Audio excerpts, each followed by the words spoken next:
Okay, so the world as we know it is being rewritten, and the author isn't human. AI isn't some sci-fi movie concept anymore. It's here, it's now, and it's changing absolutely everything in real time.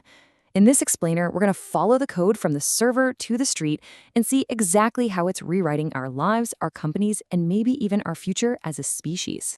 And this quote, man, it just nails it. 99% of the people you bump into on the street are underreacting and unaware.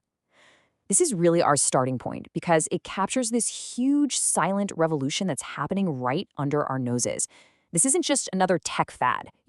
It's a massive seismic shift, and most of us are just feeling the little tremors without realizing the earthquake is already here. So, to really get a handle on the sheer scale of this thing, let's just cut through the hype for a minute and look at the actual data.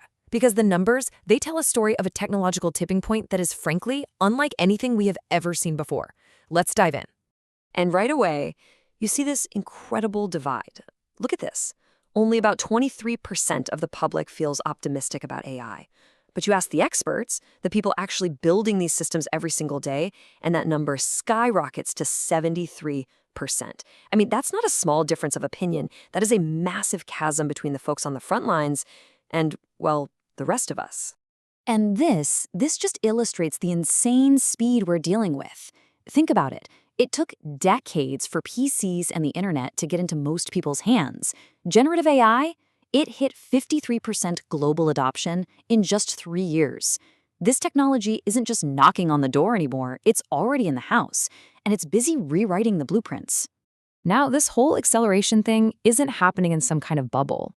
On the world stage, there's this really fascinating dynamic playing out. You've got the US building the biggest, most powerful models, basically the giant engines of this revolution. But at the exact same time, you've got China just dominating the academic research, pumping out papers at an absolutely explosive rate. It's like a race where both sides are running completely different strategies. Okay, so we've looked at the data, the charts, the insane growth. But what happens when all these abstract numbers start to become real? Like really real? This next part is all about the human reaction, that societal shockwave that hits when AI stops being a concept you read about and starts being a force in your actual life. And the debate, well, it's not just happening on Twitter anymore. The reaction is becoming physical. It's visceral. And yeah, in some cases, it's even becoming violent. People's anxieties are literally spilling out into the real world. I mean, just look at this. This is about as stark as it gets. The CEO of OpenAI, Sam Altman, has had his home targeted not once, but twice. First with a Molotov cocktail, later by a gunman who actually fired shots at his house. The suspect was part of an online group whose whole purpose is to stop AI development. This isn't just a headline. It's the physical, tangible result of the deep fear a lot of people are feeling. But that fear, as real and extreme as it is only one side of the coin. Because for every action, there's an equal and opposite reaction, right? And on the other side of the shockwave, you've got innovation that is just as physical, just as real, and honestly, just as mind-blowing. Get this. In San Francisco, an AI they call Luna, opened a physical store. And I don't mean it helped someone open a store. The AI was the entrepreneur. It signed a 3-year commercial lease, it posted job listings, it conducted video interviews, and then hired a human store manager. It even picked every single product on the shelves, from the books to the snacks. This isn't a movie plot. It's happening right now. So this huge societal shockwave, this clash of fear and innovation, it's now forcing a much, much bigger conversation. We're moving past just reacting, and we're starting to actively remake our most fundamental systems, from the way we build a company to the actual infrastructure that powers our planet. I mean, take Jack Dorsey's vision for his company. He wants to completely flatten the classic corporate pyramid. Can you imagine a company with 6,000 people where every single employee reports directly to the CEO? How is that even possible?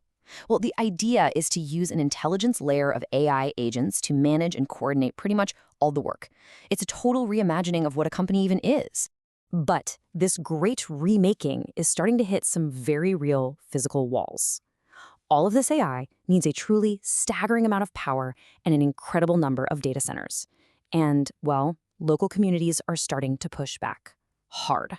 We're now seeing at least 11 different states that have put moratoriums in place, basically banning or pausing the construction of new data centers because they're worried about the strain on power grids and resources.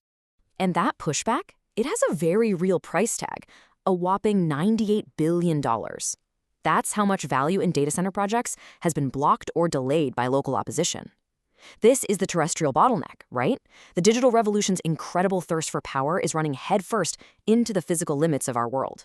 So, if planet Earth is becoming the bottleneck, where do you go? Well, for some, the answer is up. This quote here signals a huge pivot. We're going from the problems on the ground to the almost unbelievable solutions being built for orbit. And what we're seeing is a brand new space race kicking off. On one side, you have Amazon and Apple actually teaming up, buying an old satellite company just to get its hands on its rare global spectrum rights. Their goal? To beam service directly to your cell phone from space. And on the other side, you've got SpaceX's Starlink, which plans to launch over 40,000 next-gen satellites. This isn't just about getting faster Wi-Fi anymore. This is about building a global, off-world infrastructure for the AI age. And all of this, it brings us to our final and maybe most profound section. Because the changes we've been talking about, they're not just external anymore. This technology is creating very real forks in the road for humanity itself. It's forcing us to ask some really fundamental questions about who we are and, what we even want to become. The key concept here is something called human speciation. Now, that sounds like something straight out of science fiction, but it's a pretty simple idea. It's the theory that, for the first time, really since we split off from Neanderthals, we have the tools to consciously guide our own evolution. We can now, quite literally, create different versions of what it means to be a human being. And these aren't just late-night philosophical debates anymore. They are rapidly becoming actual choices. Will you take therapies that could let you live for hundreds of years? Will you choose to connect your brain directly to the cloud with an interface? Will you stay here on Earth, or will you become part of a species that lives on other planets? And then there's the ultimate choice. Will you stay biological at all, or will you upload your consciousness and live forever as pure data? So here's the bottom line. AI started out rewriting code. Then it moved on to rewriting our world, our businesses, our culture, everything. And now it's giving us the tools to rewrite ourselves. The great rewriting is no longer a question of if it's going to happen, it's a question of how. So the real question we have to ask ourselves is this. As we stand at this incredible fork in our own evolution, what kind of human will you choose to be?